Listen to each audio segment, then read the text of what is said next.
শিবিরের সাথে ছাত্রদলকে সাংঘর্ষিক করা হচ্ছে। এই টোটাল আন্দোলনটা হচ্ছে আমাদের সাধারণ শিক্ষার্থীদের, সাধারণ ডুয়েটিয়ানদের।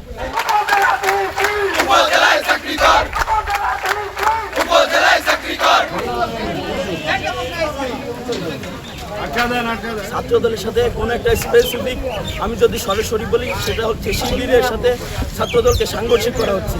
কিন্তু আমরা যারা প্রথম থেকে আন্দোলনে লিড দিচ্ছি বা সামনে থেকে আসছি, তারা প্রত্যেকটা ডুয়েটিয়ান জানে যে আন্দোলনটা হচ্ছে আমাদের শুধুমাত্র ডুয়েটিয়ানদের।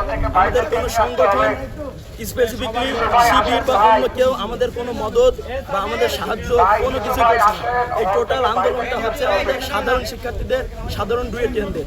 এই বিষয়টা আসলে মানে ক্লিয়ার করা দরকার ছিল।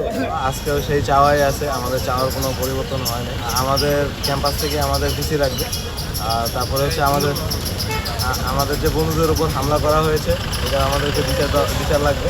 কাঙ্ক্ষিত ঘটনা ঘটেছে, তার পরিপ্রেক্ষিতে আজও বিশ্ববিদ্যালয়ের প্রধান ফটক ছাত্ররা বন্ধ করে রেখেছে।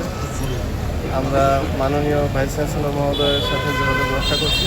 স্যার আশা করছেন খুব শীঘ্রই ছাত্রদের সাথে স্যার কথা বলবেন এবং কথা বলার পরে আশা করা যায় আমরা ছাত্র পরিবেশ ফিরে পাবো। এটা ছাত্রদের দৃষ্টিকোণ থেকে আসলে আমি বলতে পারবো না। আমরা যেহেতু গভর্নমেন্টের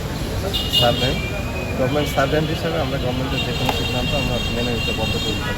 সিটে জয়েন করেছি এবং 14 তারিখে গতকাল আর কি প্রথম ক্যাম্পাসে আসছিলেন।